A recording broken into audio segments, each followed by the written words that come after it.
Hello, देखिए नल method of measurement के बारे में देखेंगे क्योंकि एसएससी जेई में क्वेश्चन आ रखा है। ठीक है, मैं जो भी क्वेश्चन होता है उसका टॉपिक ढूंढता हूँ, उस पूरे पे वीडियो बनाता हूँ। आपने अगर मेरा चैनल को अगर सब्सक्राइब नहीं किया तो प्लीज़ सब्सक्राइब कर लीजिए। एसएससी जेई 2012 में आएगा। अब देखो नल मेथड ऑफ मेजरमेंट क्या कहता है।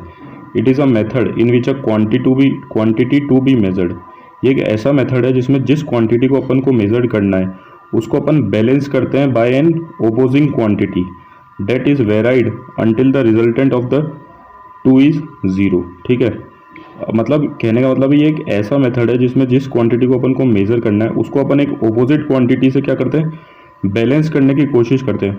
और कब तक बैलेंस करते रहते हैं, जब तक कि दोनों का जो रिजल्टेंट है वो ज़ीरो ना हो जाए। इसको एक एग्जांपल के थ्रू समझाता हूँ मैं। देखो मान लो ये एक स्केल है। ठीक है, ये जो स्केल है ये है वोल्टेज, और इस पे मुझे हर पॉइंट पे वैल्यू पता है कि यहाँ पे इस वोल्टेज की वैल्यू 1 है, यहाँ पे इसकी 2 है, यहाँ पे इसकी 3 है, ऐसे करके सो ऑन। ठीक है, अब मुझे एक वोल्टेज की वैल्यू ईएमएफ की वैल्यू फाइंड करनी थी जिसको मैं ईएक्स है। मैंने क्या करा, इसका एक जो एंड है वो इसके अक्रॉस फिक्स कर दिया। ठीक है, उसके अक्रॉस जिसका वोल्टेज मुझे पता था, उस स्केल के अक्रॉस, और मैंने ईएमएफ सोर्स को यहाँ लगा दिया जिसकी वैल्यू मुझे पता करनी थी, और यहाँ पे मैंने लगा दिया गैल्वेनोमीटर। ठीक है, अब मैं क्या करूँगा, इस गैल्वेनोमीटर को वेरी करूँगा। मान लो मैंने यहाँ पे इस गैल्वेनोमीटर की वैल्यू, ये स्लाइडिंग कॉन्टैक्ट है, इसको क्या मैं आगे पीछे कर सकता हूँ। मान लो यहाँ पे वैल्यू थी 2 पे इस स्लाइडिंग कॉन्टैक्ट की। ठीक है, तो मैंने देखा कि इस सर्किट में क्या करंट फ्लो हो रहा था। ठीक है, और करंट कब फ्लो होता है, जब दोनों जो पोटेंशियल डिफरेंस हो। ठीक है, मतलब ये जो 2 है और ये जो ईएमएफ है, इन दोनों में पोटेंशियल का डिफरेंस होता है, करंट तभी फ्लो करता है। ठीक है, तो मैंने देखा ये गैल्वेनोमीटर क्या है, रीडिंग दे रहा था। फिर मैंने इसको आगे किया। ठीक है, 3 पे मैंने देखा कि ये अभी भी जो ये है गैल्वेनोमीटर, इसमें ये डिफ्लेक्ट कर रहा था, मतलब ये करंट रीड कर रहा था। तो इसका मतलब क्या है कि इस 3 पे भी ये जो 3 है और ये जो पोटेंशियल है जिसका मुझे नापना है, इन दोनों में भी पोटेंशियल का डिफरेंस है। ठीक है, पोटेंशियल का डिफरेंस है, तभी ये डिफ्लेक्ट कर रहा था। अब मैं जैसे ही इसको लाया 4 पे, तो मैंने देखा कि ये जो गैल्वेनोमीटर का डिफ्लेक्शन है वो हो गया ज़ीरो। ज़ीरो होने का ये वाला मतलब है कि जो ई एक्स है, ठीक है ना, वो बिल्कुल इक्वल किसके आ गई, मेरी इस स्केल के ईएमएफ के। तभी तो करंट जीरो हुआ, तभी तो इसने डिफ्लेक्शन देना बंद किया। क्यों? क्योंकि अपन को पता है करंट कब बहता है, जब पोटेंशियल का डिफरेंस हो, higher potential to lower potential बहता है। अब जब अपन ने देखा कि पोटेंशियल का डिफरेंस ही नहीं है, दोनों सेम पोटेंशियल पे, तो करंट फ्लो करेगा ही नहीं।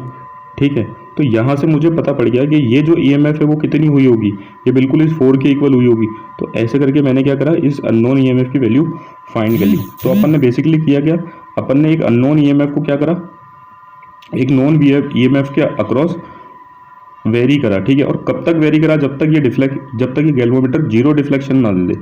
इसीलिए इसका नाम क्या पड़ा, नल मेथड ऑफ मेजरमेंट। देखो अब इसको डेफिनेशन क्या, अब और अपन इसकी डेफिनेशन पढ़ेंगे। ठीक है, अब देखो ये लिखा है, method of measurement in which the measuring circuit is balance to bring the pointer of the indicating instrument to zero. अपन ने ये किया था, अपन ने क्या किया था, इसको बैलेंस करने की कोशिश की थी मेजरिंग क्वांटिटी को। ठीक है, कब तक बैलेंस करने की कोशिश की थी, जब तक ये गैल्वेनोमीटर जीरो डिफ्लेक्शन ना देते। ऐसे ही करके इसको कंसेप्ट को और अच्छा करने के लिए एक डेफिनेशन और देखो, an instrument in which zero or null indication determine the magnitude of measured quantity, such type of instrument is called null type instrument.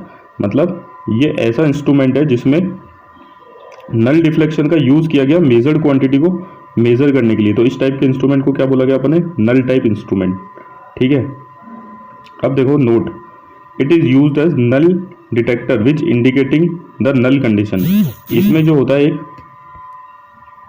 Null detector काम में लिया जाता है जो नल कंडीशन को मेजर करता है। जैसे अभी अपन ने देखा ऊपर वाली कंडीशन में क्या काम में लिया था, गैल्वेनोमीटर। ज़्यादातर केस में गैल्वेनोमीटर ही काम करते हैं। जब ये गैल्वेनोमीटर जीरो डिफ्लेक्शन देता है, ठीक है ना, तो वो अपनी नल कंडीशन होती है। ठीक है, इसका मतलब ये है कि इसके अलोंग करंट नहीं फ्लो कर रहा है। अब देखो, when measure quantity and opposite quantity is same. अब ये जो अपना नल डिटेक्टर है, ये वो जीरो वैल्यू कब देता है, जब मेजर्ड क्वांटिटी और ऑपोजिट क्वांटिटी सेम हो जाए, जैसे कि अभी अपन ने ऊपर देखा था। अब देखो, such type of instrument has high accuracy and it is very sensitive. अपन को ये वाली बात पता होनी चाहिए नल डिटेक्टर टाइप के लिए कि ऐसे जो इंस्ट्रूमेंट होते हैं उनकी एक्यूरेसी हाई होती है और वो बहुत ज़्यादा सेंसिटिव होते हैं। मतलब अगर स्मॉल चेंज इन करंट भी आया ना, या स्मॉल चेंज इन वैल्यू आया जिसको वो मेजर करा, तो उसको भी क्या रीडिंग पे शो हो जाता है। ठीक है, तो इसलिए इनकी जो एक्यूरेसी होती है हाई होती है और वेरी सेंसिटिव होती है। एक्यूरेसी हाई इसलिए होती है क्योंकि कोई करंट फ्लो नहीं करता है, अपन ने देख ही लिया। ठीक है ना, दोनों चीज़ें बैलेंस हो जाती है। अब देखो एक क्वेश्चन है, अब अपन इस क्वेश्चन को देखते हैं। Which of the following does not employ a null method of measurement. पहला है मैगर, फिर DC potentiometer, Kelvin double bridge और एसी पोटेंशियोमीटर। तो अपन एक एक को स्टडी करते हैं। देखिए अब देखो डीसी पोटेंशियोमीटर में बिल्कुल जो अभी अपन ने कंसेप्ट, जो नल का कंसेप्ट सीखा ना, वो बिल्कुल डीसी पोटेंशियोमीटर डिट्टो उसके ऊपर ही चलता है। यहाँ पे भी अननोन ईएमएफ है, ठीक है। इस स्लाइडिंग वायर को अपन स्लाइड करते गए जब तक यहाँ ये नल, ये जो वैल्यू है जीरो नहीं आ गई, गैल्वेनोमीटर में जो रीडिंग है वो जीरो पे नहीं आ गई। और जीरो पे कब आई होगी, जब ये वाला ईएमएफ बिल्कुल इस ईएमएफ के इक्वल हो गया होगा, ठीक है। तो अपन इसको भी किस में काउंट कर दें, नल डिटेक्टर इंस्ट्रूमेंट में। तो एसी पोटेंशियोमीटर तो हो नहीं सकता, चाहे वो एसी हो या डीसी हो, ठीक है। अब देखो kelvin double bridge, kelvin double bridge भी ऐसा होता है कि आप देखोगे ये व्हीटस्टोन ब्रिज है, तो केल्विन डबल ब्रिज भी क्या होता है, modified version of Wheatstone bridge होता है। और इसमें भी क्या कंडीशन काम में लेते हैं अपन, गैल्वेनोमीटर काम में लेते हैं जब ये ब्रिज बैलेंस होता है, ठीक है।